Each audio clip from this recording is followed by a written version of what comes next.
In 2001, a serial kidnapper is terrorizing the states of Texas and Louisiana, evading police for months, hunting children where they live. But on May 1st, 11-year-old Leah Henry will become the last victim of this predator. She will forever be known as the girl who escaped and brought him down. When my bus driver pulled up to my stop, I started to walk.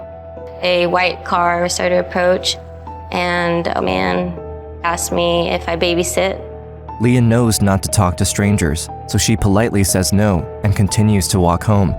A little further down the street, as she begins to see her house, the man pulls up onto the sidewalk in front of her, his car blocking her from reaching the other side. He asks her if she would like to meet his children. He was in normal clothes, he had glasses on. He was very friendly, nice to me. I felt like I was just with a normal dad, that dads were okay. After a few minutes of conversation, Leah accepts and gets into the car. As he drives off, the man reaches over her and breaks off the door handle. Leah is taken aback. She can feel something is wrong, but she's only 11 and can't yet figure out what the man's intentions are. The man pulls out a gun and duct tape and begins to tie her ankles together, her hands behind her back and her mouth shut. Then he orders her to duck down before driving off again. For what seems like an eternity, Leah is crouching in a car with a stranger, helpless, terrified of what's going to happen next. Late into the night, Leah can see the man driving up to a small hunting cabin. He then makes her walk inside at gunpoint and ties her hands above her head. At that point, after everything had happened, I just felt like giving up. I felt like this was gonna kill me. But she needs to stay strong for her family. On the third morning, Leah wakes up to the sound of ruckus outside. She's alone, but doesn't dare move. After an hour, the man runs back inside and tells her to put her clothes on and grab her stuff. They are leaving. I didn't know what was going on, but I knew he was feeling closed in on. The newspapers kept telling us that they kind of knew who this guy was. The man puts a pillowcase over her head and guides her out to the car. All she can see is sunlight shining through. He sits her in the back of the vehicle and starts the car. I'm sitting there wondering what's about to happen to me. Is he gonna take me somewhere? Or is this about to get a whole lot worse? At that moment, Leah hears tires rolling up on the gravel. The man gets out and tells her to stay quiet. Leah has no idea what is happening outside and who is coming up the driveway. I received a call from dispatch that somebody thought they might have seen the suspect vehicle.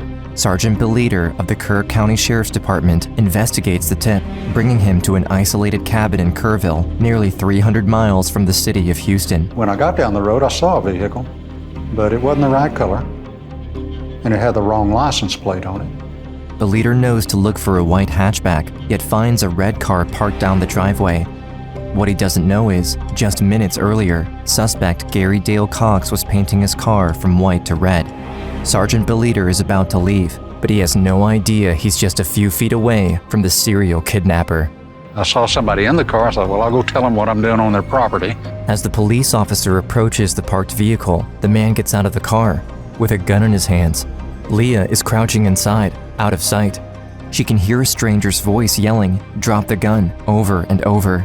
She knows it's a cop, but she's afraid, terrified that there's going to be a shootout.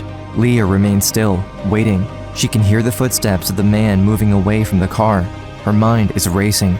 It all happened so fast that I really had no time to think, and I just did it. Next thing she knows, she's running outside toward the cop car. If anyone shoots, she will be in the crossfire, but she doesn't stop. When Beliter tells her to get in the back seat, she doesn't hesitate. My mind is going 90 miles an hour. I felt like my best course of action then was try to get out of there. As he's driving backwards down the driveway, Leah hears gunshots. The officer tells her to duck down, expecting any second a bullet to hit the vehicle. Then he grabs his police radio and calls for backup. I said, I've got the girl and I'm leaving. 300 miles away, in Houston, Leah's father Tim gets a phone call from the FBI. We found her. She's alive.